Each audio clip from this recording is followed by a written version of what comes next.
Dan saya bersyukur tahun ini ada beberapa jemaat kami juga mau melihat katanya pendetanya nih kayak apa tahun ini karena Pak Lukas sudah mendandani luar biasa. Jadi tren tahun 2022, nanti 2023 kita minta pewahyuan lagi. Oke, silakan duduk. Oke, tadi Pak Lukas sudah mengenalkan. Puji Tuhan, saya beberapa kali sudah datang ke tempat ini, saya sangat diberkati juga di tempat ini. Dan hari ini saya akan bahas tentang Roh Kudus, yang benar-benar kita akan berjalan di tahun 2022 ini. Kita mempunyai sebuah perubahan dalam bagaimana kita berjalan erat sama Tuhan. Ada beberapa hal yang terjadi yang banyak orang doakan bahwa tahun ini adalah sepertinya akan gelap dan lain-lain, tapi kita percaya bahwa firman Tuhan itu pelita bagi kaki kita, dan ini akan menerangi setiap kegelapan di tahun ini, dan kita percaya apapun yang kita lakukan, pasti Tuhan buka jalan dalam setiap hidup kita. Kita mau buka di Yohanes 14, ini ayat yang sudah berapa kali mungkin dibacakan, tapi saya akan bicarakan lagi, di sini akan kita baca Yohanes 14 ayat 15 sampai 18. Jikalau kamu mengasihi aku, kamu akan menuruti segala perintahku. Aku Tuhannya, ini Tuhan Yesus, akan meminta kepada Bapa, dan ia akan memberikan kepadamu seorang penolong yang lain, supaya ia menyertai kamu selama-lamanya, yaitu Roh kebenaran. Dunia tidak dapat menerima dia, sebab dunia tidak melihat dia, dan tidak mengenal dia. Tetapi kamu mengenal dia, sebab ia menyertai kamu dan akan diam dalam kamu. Aku tidak akan meninggalkan kamu sebagai yatim piatu, aku datang kembali kepadamu. Kalau kita bahas di Perjanjian Lama, kita ini kan cerita tentang Roh Kudus. Roh Kudus itu di Perjanjian Lama itu hanya menghampiri orang-orang tertentu. Dia menghampiri imam, dia menghampiri nabi, dia cuma hanya menghampiri orang-orang khusus yang dia mau datengin. Dan di zaman Tuhan Yesus, dia tahu bahwa nggak mungkin manusia ini akan berjalan sendiri. Makanya di Yohanes ini dikatakan bahwa aku Tuhan akan meminta kepada Bapa. Ini yang akan menjadi perbedaan dalam setiap hidup kita. Ya, jadi dalam Perjanjian Lama hanya ada orang-orang yang khusus yang Roh Kudus ini akan datangin. Tetapi dalam Perjanjian Baru setelah Yesus di kayu salib, dia ini minta kepada Bapa supaya diturunkan Roh Kudus untuk semua dari kita yang percaya kepada Yesus. Dia akan berikan Roh Kudus. Ya, jadi ini perbedaannya antara Perjanjian Lama dan Perjanjian Baru. Bahwa jangan sampai di setiap kita ini bilang dikit-dikit, wah saya mesti nanya nih ke gembala, ke Pak Lukas, atau ke Bu Shirley, atau ke pendeta-pendeta. Karena saat ini Roh Kudus itu sudah ada di dalam kita masing-masing. Tergantung kita mau ngaktifin atau tidak. Ya, ada beberapa ciri-ciri nanti kita akan bahas. Kalau kita ini belajar dengan Roh Kudus. Ya kan? Saya akan menceritakan bagaimana saya pertama kali belajar mengenal Roh Kudus. Saya dulu waktu anak muda, saya bertobat, saya dengar begitu banyak khotbah, dan saya mendengarkan semua hamba Tuhan bisa mendengar suara Tuhan, bisa mendengar suara Roh Kudus. Saya waktu itu ada pemahaman Alkitab, saya nanya sama pembimbing saya, Kak, ini bagaimana cara saya mendengar suara Tuhan? Kan semua orang kan pasti kepengen kan? Wah, pendeta-pendeta ngomongnya begitu semua. Saya dapat suara Tuhan begini, saya dapat suara Tuhan begini. Terus kakak pembimbing saya cuma bilang begini, mintalah kamu akan mendapatkan. Saya bilang gitu, ya kalau ngomong begitu sih semua juga tahu. Saya bilang gitu, tapi saya pengen yang dipunyai oleh hamba Tuhan itu mendengar suara Tuhan, itu terjadi sama saya. Saya punya haus dan lapar, saya kepengen mendengar suara Tuhan. Bagaimana Roh Kudus bisa cerita pribadi sama saya. Saya pulang, saya cukup kesel sih. Keselnya kenapa? Ya kalau menta dari dulu juga menta, dengar nggak pernah dengar. Iya kan? Kita semua pengen begitu. Ya termasuk saya juga sekarang, kalau saya ngomong begini, gimana caranya? Iya kan? Saya di situ, saya nggak berani banyak komplain, saya cuma doa sama Tuhan. Tuhan, kata kakak pembimbing saya, mentalah maka kamu akan mendapatkan. Jadi saya ngomong, Tuhan, saya pengen belajar dengar suaramu. Wah, saya rajin, tiap hari saya berdoa sama Tuhan begitu. Dengar nggak? Enggak. Saya sampai ngomong, Tuhan, saya pengen dengar, tapi kok nggak dengar-dengar. Saya rutin di situ, saya baca Alkitab, saya cari buku-buku, mendengar suara Tuhan. Sampai dulu ada buku lama, cerita, kamu kalau mau dengar suara Tuhan mesti bikin telingamu seperti Mickey Mouse. Telingamu besar. Saya bilang, saya pegangin kuping, nggak mungkin saya kayak Mickey Mouse, saya bilang begitu kan. Tapi buku itu ngomong begitu, supaya kamu mempunyai satelit yang cepat menangkap suara Tuhan. Saya cuma ngomong gini, Tuhan, buku itu ngomong kayak Mickey Mouse. Saya minta supaya telinga saya diperbesar, supaya saya bisa mendengar suara Engkau. Di situ saya belajar, baca buku rohani. Dan suatu saat, pagi-pagi, saya waktu baca Alkitab, tiba-tiba ada firman itu keluar seperti di saya. Saya nggak tahu itu suara Tuhan. Waktu pemahaman Alkitab lagi, saya datang lagi, saya cerita. Pembimbing saya langsung bilang begini, itu step awal kamu mendengar suara Tuhan. Dari kamu baca firman, kamu akan mendengar banyak suara Tuhan.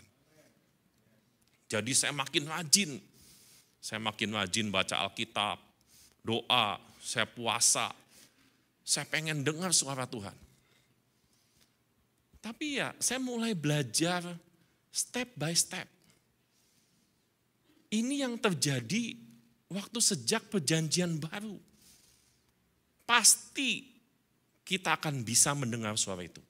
Meskipun setiap kita mempunyai karunia yang beda-beda. Ada yang bisa ngomong, nanti Tuhan bisa bicara lewat hati. Ada juga yang bisa dengar secara telinganya mendengar. Atau Tuhan juga bisa bicara lewat pikiran kita. Macam-macam. Tapi saya mulai belajar setia menghormati Roh Kudus sebagai pribadi. Saya menyembah Tuhan. Dan saya mulai belajar berjalan bersama Roh Kudus. Karena dalam hidup ini, kita nggak bakal bisa melewati semuanya ini kalau bukan karena anugerah Tuhan. Nah, dari situ saya mulai melayani, saya belajar mendengar, nih Tuhan, ya namanya orang belajar nggak apa-apa. Kita punya, misalnya kayak di sini ada Pak Lukas yang akan menjadi jurinya atau menjadi pembimbingnya, itu yang akan mengajarin kita mendengar semakin jelas. Kita dengar suara Tuhan itu benar atau enggak. Tapi salah enggak apa-apa. Gitu loh. Ya, jadi kita belajar itu seperti kita mengenal sebuah pribadi. Saya mengilustrasikan, saya waktu kenal Pak Lukas, dulu masih kita ya isinya paling mudah itu kita makan semuanya. Tapi sekarang waktu saya tahu Pak Lukas tidak makan nasi lagi, Ya saya harus belajar mengerti, oh ini pribadinya Pak Lukas. Saya harus belajar mengerti Roh Kudus ini seperti apa yang dia suka. Saya berjalan bersama dia 24 jam. Kita nggak boleh malu. Dan bahkan saya kadang-kadang lagi berjalan, saya cerita sama Tuhan, Tuhan saya kedinginan. Tuhan saya takut. Tuhan saya lapar. Saya ngomong begitu. Makanya ada beberapa hamba Tuhan cerita kalau ada Pak Henry itu punya kelebihan karunia menemukan makanan enak. Loh itu karunia loh. Itu karunia. Makanya saya bersyukur di sini saya menikmati begitu makanan yang luar biasa. Dan kadang-kadang kita nggak pernah tahu bahwa itu ternyata anugerah. Dan waktu saya berjalan, belajar begitu, saya ngomong sama Roh Kudus. Dan kadang-kadang dia bisa bicara sedikit, dia cerita, aku suka negara ini. Aku suka kota ini. Tapi aku sedih kota ini karena sudah meninggalkan Tuhan. Ada beberapa kota yang saya lihat waktu itu ada gereja-gerejanya yang sudah banyak dijual. Saya pernah jalan, saya senang banget, saya ngomong Tuhan, saya senang jalan di sini. Lah itu kita ngaktifinnya gitu, kita belajar ngomong. Kita belajar ngomong apa adanya. Waktu kita jalan, kita ngomong Tuhan saya suka banget jalan di tempat ini. Terus tiba-tiba saya mendengar Roh Kudus ini kota mission. Ini kota dulu melahirkan begitu banyak penginjil. Bahkan martir Indonesia awal mulanya dari negara itu. Tapi sekarang mereka sudah mati. Saya berdoa di situ, saya mulai nyanyi di jalan. Saya benar-benar belajar menyenangkan hati Roh Kudus. Kalau dia lagi sedih, saya belajar nyembah. Saya dimanapun kota, kalau tiba-tiba dia cerita, saya benar-benar belajar ngerti Tuhan itu maunya apa. Sampai kita tahu bahwa dia tuh hidup dalam hidup kita ini. Suatu saat di gereja itu kita lagi mau bagikan makanan murah. Waktu di zaman itu kita nggak boleh bagiin makanan gratis, jadi kita mesti kasih makanan murah. Jadi kita jual murah sekali, jadi cuma 500 atau 1000 gitu. Isinya daging dan lain-lain gitu ya, pokoknya itu harga 1000. Pokoknya menu warteg kalah, kita lebih murah. Kita siapin 700 pack. Kita 700 pack itu disiapin, terus udah gitu, waktu hari H, yang datang cuma 400. Yang datang 400, saya bilang nggak bisa, semua harus makan di situ. Karena kalau makan di situ, kita bisa ngobrol, kita bisa tanya, kita bisa cerita, kita bisa sharing, dan lain-lain.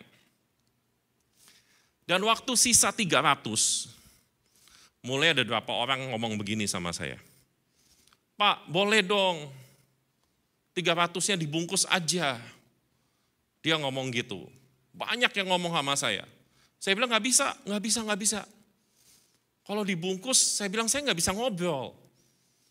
Jatah saya target 700, ini cuma 400. Saya bilang begitu. Di dalam hati saya ngomong begitu. Dan waktu banyak orang yang ngomong seperti itu, pengerja saya ngomong begitu, akhirnya saya doa naik ke atas. Saya doa naik ke atas, biar pengerja-pengerja gereja semua tetap standby. Saya doa di atas, saya minta ampun sama Tuhan. Kenapa? Tuhan, saya menyiapkan 700. 300 bisa dibuang. Saya minta maaf karena menyia-nyiakan berkat Tuhan. Dan di situ saya doa ke Roh Kudus. Ini yang dibilang Roh Kudus itu sebagai advokat, pengacara kita. Saya doa di situ sama Tuhan. Waktu saya doa sama Roh Kudus, tiba-tiba saya melihat dibuat seperti ada bayangan. Waktu saya itu waktu kecil. Waktu kecil ibu saya pulang dari gereja. Terus Roh Kudus ngomong begini sama saya. Waktu ibu kamu pulang dari gereja, setiap sebulan sekali itu dulu di gereja itu ibu-ibu gereja itu masak, basar, sebulan sekali. Entah bagaimana saya tuh bisa suka banget sama masakan ibu-ibu gereja. Entah gimana, masih kecil lah gitu ya. Jadi kalau ibu saya bawa makanan dari gereja, saya tuh happy banget. Terus Roh Kudus tuh sedikit ngomong begini, kenyataan. Saya mau nanya, makanan yang ibu kamu bawa dari gereja, enak gak sih? Saya bosan mikir, biasa aja sih, saya ngomong begitu. Tapi kenapa kamu suka dan sampai ingat sampai sekarang? Saya bilang kenapa ya? Saya tuh ya kalau ngomong tuh ya kalau Roh Kudus tuh ya saya ngomong gitu. Kenapa ya saya bisa begitu? Karena makanan itu sudah diberkati, didoakan di dalam rumah Tuhan. Itu yang membuat kamu sukacita, kamu ngerasa bahagia kalau kamu makan itu. Saya nggak ngerti maksudnya Roh Kudus. Terus saya doa, kenapa saya nanya makanan yang murah, kenapa digambarin makanan saya waktu kecil.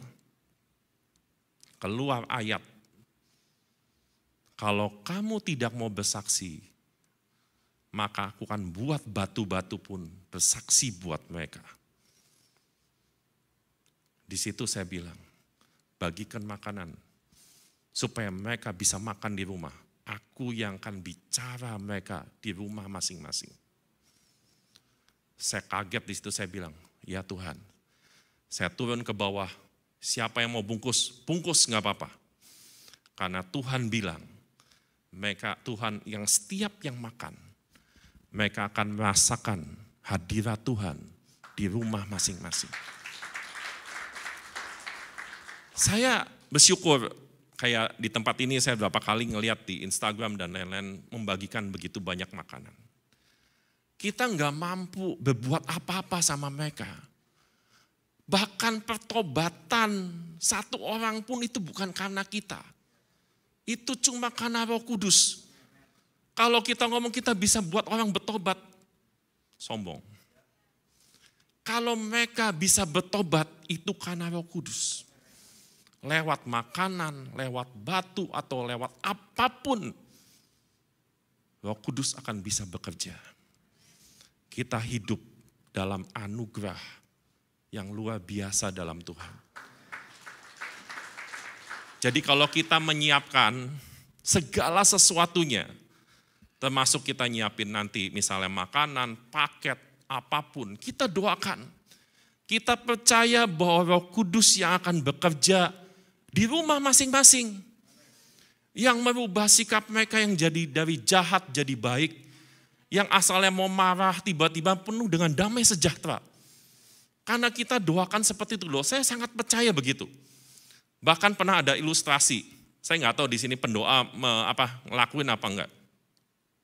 Saya pernah baca bukunya itu cerita tentang ibu-ibu tua. Di sebuah gereja besar, gitu ya, tiba-tiba pendetanya itu melihat malaikat Tuhan. Ini di buku itu tulisnya begitu.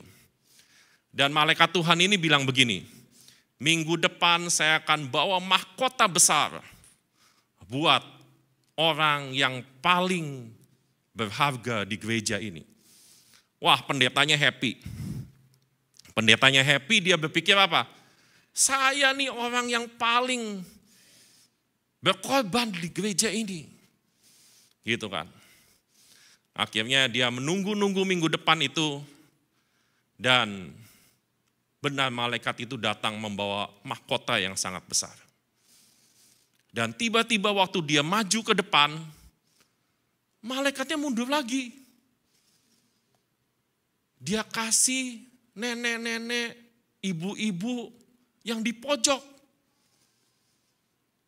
Wah, pendeta ini marah. Wah, ini malaikat salah ini katanya gitu. Salah order, salah kamar, salah alamat. Dia ngomong begitu.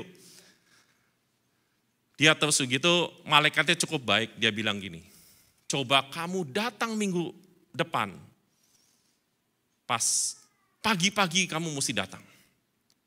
Kamu akan ngeliat kenapa ibu itu bisa dapetin mahkota yang besar. Pendetanya akhirnya minggu depannya dia sembunyi-sembunyi. Dia mau lihat apa yang terjadi di gereja. Kalau sekarang lebih enak ya, ini karena zaman dulu belum ada CCTV. Dan ternyata ibu ini datang ke gereja. Dia itu pertama kali dia keluarin lap. Dia datang, dia lapin dulu tuh pintu gereja. Pintu gereja dilapin, didoakan sama dia. Tuhan, setiap orang yang mau masuk ke pintu gereja ini, supaya mereka bisa bertemu dengan Engkau pribadi. Dia lapin, dia doain terus pintunya, dan dia mulai buka pintunya. Setelah dia masuk ke dalam, dia mulai ke depan. Setiap kursi, dia doakan satu-satu. Ada yang pakai minyak, dan dia doakan bilang apa? Tuhan, yang duduk di sini kalau sakit, dapat miracle kesembuhan. Kalau dia lagi sedih, biar Engkau jadi penghibur dalam hidup dia. Satu persatu kursi gereja didoakan sama dia. Dan setelah semua kursi setelah didoakan, dia duduk di pojok dan dia bersyafaat, berdoa buat kebaktian itu. Kita nggak pernah tahu. Kita berpikir orang yang akan mendapatkan upah yang besar itu mungkin dibilang pemain musik, WL, atau hamba Tuhan, atau apapun. Tapi waktu kita menjadi orang yang kecil, dan kita punya hubungan pribadi yang kuat sama Roh Kudus, itu yang bisa merubah orang. Itu yang bisa memberkati begitu banyak orang. Kita mesti mengenal pribadinya itu seperti apa. Jangan sakiti Roh Kudus itu. Karena waktu kita mengenal dia, kita belajar hidup bersama dia. Berapa tahun yang lalu ada seorang pengerja saya ini, dia akhirnya berpindah aliran kepercayaan. Dia nggak mau percaya lagi Yesus. Dan saya sangat sedih, karena sepanjang hidup dia ini, saya tahu dia bisa khotbah, bahasa Inggrisnya bagus, dia khotbah di bangsa-bangsa, dan dia juga sampai bisa altar call, KKR, dan lain-lain. Berapa saat itu dia langsung bilang sama saya, Pak, maaf saya sudah tidak bisa jadi pengerja gereja lagi, dan saya nggak Kristen lagi, dia bilang gitu. Saya ajak ngobrol, makan sama dia. Dan waktu saya ngobrol sama dia ceritakan bahwa Yesus itu sekedar cuma legend. Cerita-cerita zaman dulu, dia bilang begitu. Dia udah gak percaya lagi. Waktu saya ngobrol sama dia, saya sampai ngomong begini. Jadi apa yang kamu dulu sudah kamu lakukan, kamu gak dapat apa-apa dan sia-sia. Dan kamu gak pernah tahu bahwa ada Roh Kudus yang hidup, yang bicara di hatimu. Terus dia bilang, iya, saya tidak mengenal itu semua. Saya sampai waktu itu dia ceritain, saya sampai mau terpengaruh sama dia. Karena dia cerita semua, ya karena dia punya karunia untuk menjelaskan. Dan waktu dia ngomong seperti itu, saya doa sama Tuhan Roh Kudus. Saya ngomong gini, Tuhan, ini alirannya sudah agak aneh. Tapi yang saya akan ngomong sama dia, sampai saat ini saya tahu Roh Kudus hidup dalam hidup saya. Kalau saya doa, saya tahu ada Roh Kudus dalam hidup saya, di hati saya. Dan saya bilang sama dia, saya punya Roh Kudus yang saat ini kalau saya berdoa, saya tahu dia ada di hati saya dan dia hidup. Terus dia bilang, saya nggak ngerasain itu. Kita ini nanti di surga, kenal Tuhan itu bukan karena pendeta, bukan karena kita ngegandeng siapa, suami kita atau istri kita. Tapi kita masuk Tuhan itu sendiri-sendiri. Dan Alkitab bilang apa? Kalau aku Tuhan tidak mengenal, itu yang berbahaya. Saya mau ngajarin seperti ini karena apa? Tuhan itu sudah memberikan Roh Kudus kepada kita. Dan itu penolong buat kita. Dan kita tahu ini yang akan menjadi penghubung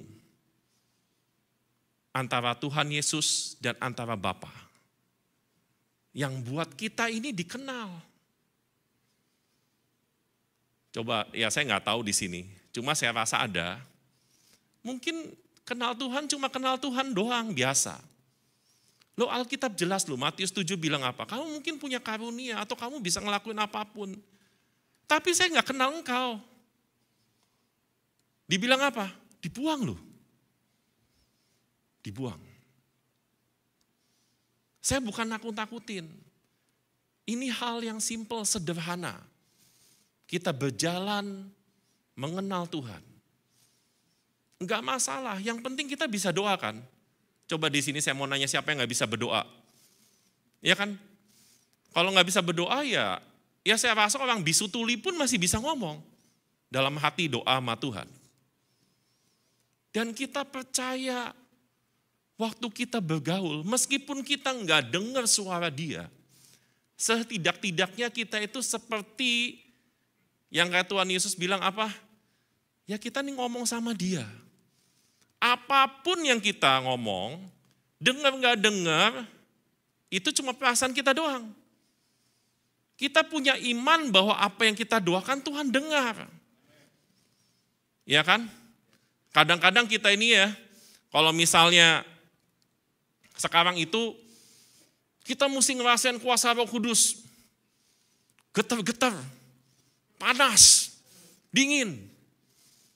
Zaman sekarang itu COVID loh. Iya enggak? Kadang-kadang kita maunya begitu gitu loh. Kalau enggak kerasa getar-getarnya gitu ya. Terus panas dingin gitu ya. Wah kita enggak mau. Kita mau hamba Tuhan tuh kalau yang hebat, pengurapannya kenceng, itu harus dipegang. Wah kita mesti gelepar-gelepar. Gitu loh. Itu COVID. Ya. Jadi sekarang itu kita mesti percaya bahwa kita punya Roh Kudus di pribadi. Gak perlu lihat orang gimana, tapi kita ngerasain Tuhan. Apapun dalam hidup kita, perjalanan kita, meskipun kita ngalamin misalnya di pekerjaan, di pelayanan, di apapun sulit, kita tanya Roh Kudus. Loh ada beberapa hal dalam hidup saya ini dijawab dan ada beberapa hal yang belum dijawab. Tapi kadang-kadang ada masalah yang sulit, saya coba ngomong Tuhan ini jalannya gimana? Solusinya bagaimana? Dan saya terus terang bilang, sepanjang hidup saya melihat Roh Kudus bicara. Waktu itu kita kebanyakan masuk anak-anak panti asuhan. Semua teriak karena saya mesti berpikir bagaimana caranya punya air untuk sebuah panti asuhan ini banyak dan cukup. Saya dulu berpikir kalau di Indonesia saya cuma pakai pompa biasa, saya cari watt yang tinggi dan ternyata nggak cukup. Teriak. Sampai saya ngomong gini, aduh Tuhan, saya berdoa, saya mesti gimana solusinya? Saya nggak tahu, ini udah desakan. Kalau udah ke WC itu kan desakan alam ya. Gitu loh. Dan sedangkan kalau air tidak ngucur, bahaya gitu loh. Saya doa sama Tuhan. Tuhan, saya udah gak tahu. Saya belajar ekonomi. Saya bukan belajar tentang mekanik, tentang elektrik, tentang pompa dan maintenance. Saya doa Tuhan gimana caranya untuk bisa menolong orang, menolong panti itu. Saya ngomong begitu. Dan akhirnya saya doa sama Tuhan. Tuhan, saya udah gak tahu gimana caranya, tapi saya pengen Tuhan kok bicara sama saya. Ya itu, namanya kalau menolong orang, Tuhan itu, Roh Kudus itu juga ngerti. Saya dari blank, akhirnya sampai saya cuma ngomong gini, kamu inget gak orang ini yang kamu udah 10 tahun gak ketemu? Iya, coba saya cari.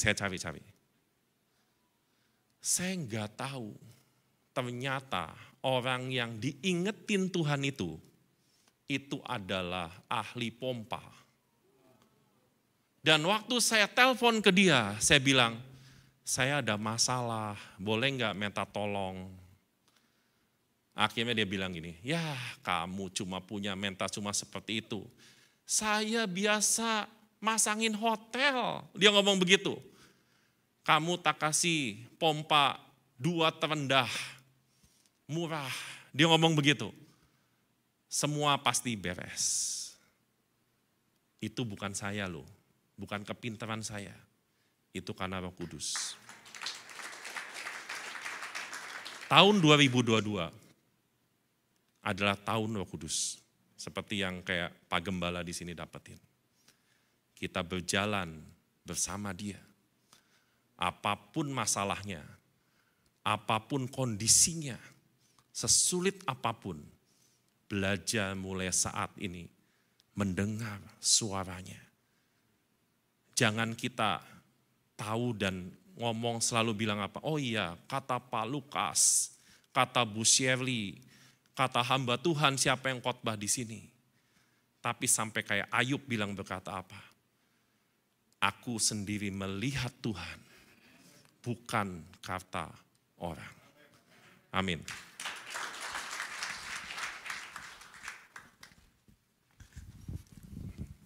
Luar biasa, saya percaya bahwa apa yang disaksikan, dibagikan pagi ini merupakan sebuah pengalaman hidup dengan Tuhan.